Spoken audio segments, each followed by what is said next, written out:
welcome to Work Ethics and Preventing Sexual Harassment put on by the Moreno Valley Youth Opportunity Center.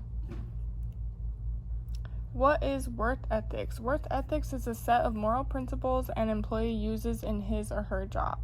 So it's basically how you should act on the job, and you should form good habits while you are working to bring with you to work, so that way you can be successful on the job.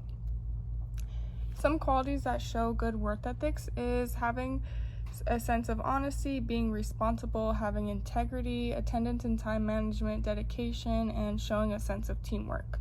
All of these qualities in which we'll go over. Having integrity and honesty. So having integrity is the act of behaving honorably even when nobody is watching. So you want to know that you're doing your job at all times and doing it correctly. To have integrity means that you're self-aware, you're accountable, and responsible for your actions. Real integrity is doing the right thing, knowing that nobody's going to know if you did it or not. So having integrity in the workplace is key. Knowing your job and performing your job correctly at all times is key as well. Honesty in the workplace is key too. Honesty encourages a sense of trust amongst employees, amongst different coworkers, the company, and the community. So to be able to trust someone, you can confide in them, and being honest at work, people will be able to chat with you and be able to have that trust in you. Dedication and responsibility. So you want to know your role in your job to ensure that you're doing it correctly. So you want to also own up to mistakes. If you make mistakes at work, it's okay if you make mistakes. It's not a big deal, but you have to own up to the mistakes and learn and grow from that mistake. Also, dedicating the time you needed to complete your great quality work. So making sure that you're prioritizing what's needed to be done at work prior to submitting something that's not so important versus something that needs to be submitted that is important. So you also want to put all the effort you have into the work that you are given to make sure that it's completed correctly, accurately, and completely, rather than waiting to the last minute and you complete it sloppy. So you want to also just be responsible for you and your job duties at all times while you are working.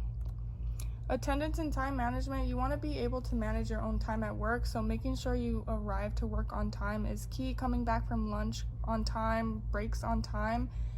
If there is an instance where you're going to be late over something you can't control, just letting the supervisor know.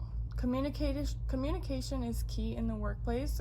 That way we can all be on the same page and your supervisor is aware that you're going to be late. If you never contact them about you're late or what's going on, they're not going to know. So communicating is key in the workplace. Also, notifying your supervisor in advance planned absences. So if you know in 2 weeks you have a doctor's appointment and you can't make it to work, just letting your supervisor know, hey, I'm not going to make it to work in 2 weeks. That way they can get the proper coverage and you're not calling out the day of. Professionalism. So at work, you always want to make sure you're acting in a professional manner at all times. Work is a place for you to go and be a professional person.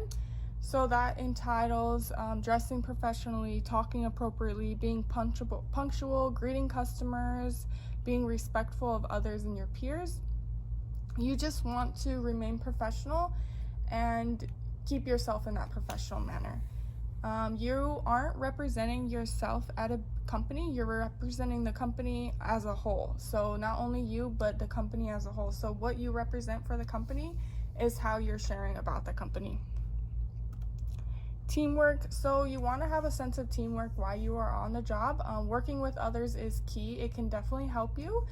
Maybe you want to be able to get things done on time, or maybe you need some help and your coworkers aren't really helping. So speaking up, maybe asking for help, or if you see a coworker is struggling, maybe going over and asking them for help. Just collaborating to make things go smoothly in the workplace. Alright, so now we're going to go on to preventing sexual harassment, which is part 2 of this workshop. So preventing sexual harassment, you want to make sure that you model appropriate behavior at work and you do what's needed on your end to prevent harassment. So there are 2 forms of harassment, sexual harassment and harassment. Both forms are illegal forms of sex discrimination. Sexual harassment is unwelcome sexual advances, requests for sexual favors. Harassment is conduct such as slurs, jokes, intimidations, or physical attacks upon a person because of something they cannot control.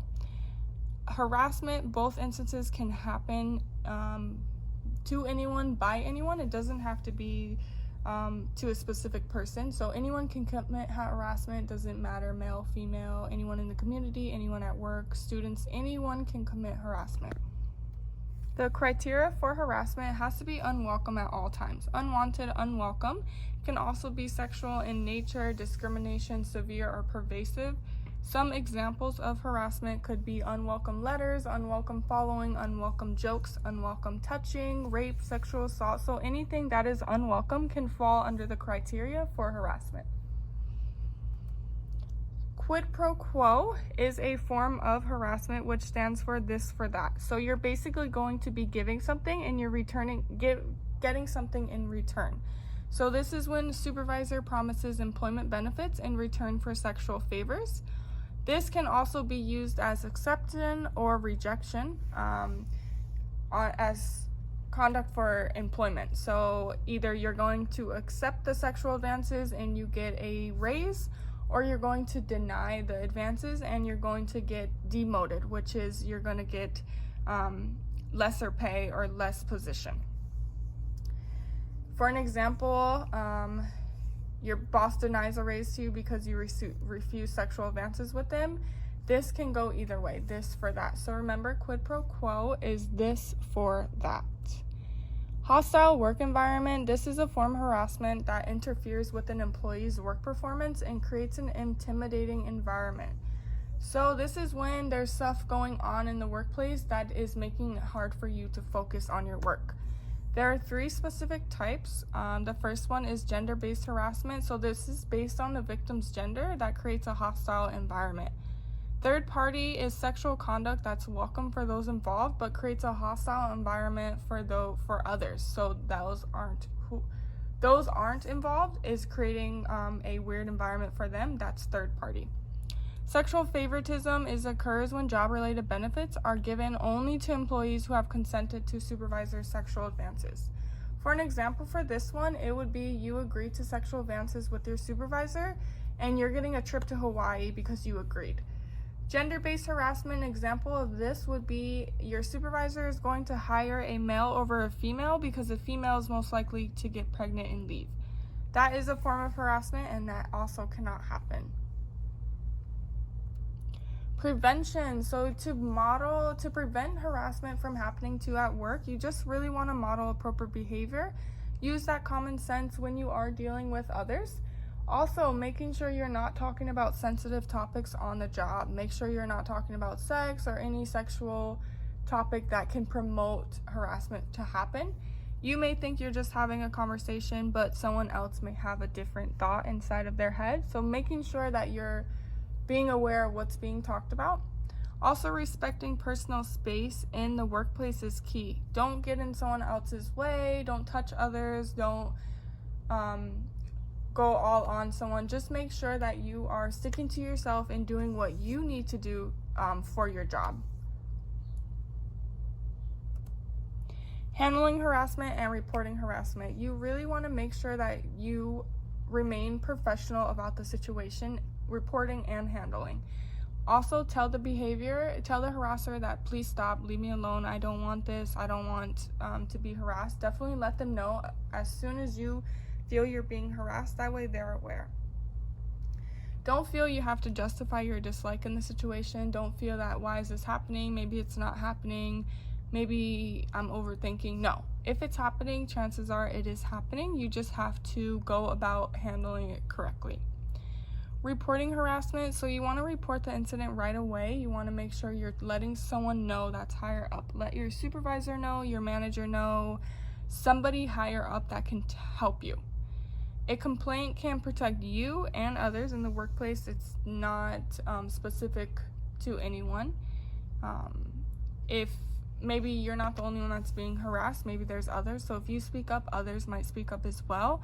Also, only by confronting the problem can a resolution occur. So if you feel that you're being harassed and you never tell anyone, you never do anything about it, the problem is just going to keep happening because nothing is going to get done about it. Perfect. So that's really a short version of our work ethics and preventing sexual harassment workshop that we offer here at the Moreno Valley Youth Center. If you would like to know more or join our program, definitely give us a call at 951-653-1311, as well as if you would be so kindly to please take our survey for this workshop, just to give us that feedback if needed as well. And yeah, give us a call if you have any other questions or you want to know more about the program. Thank you for watching.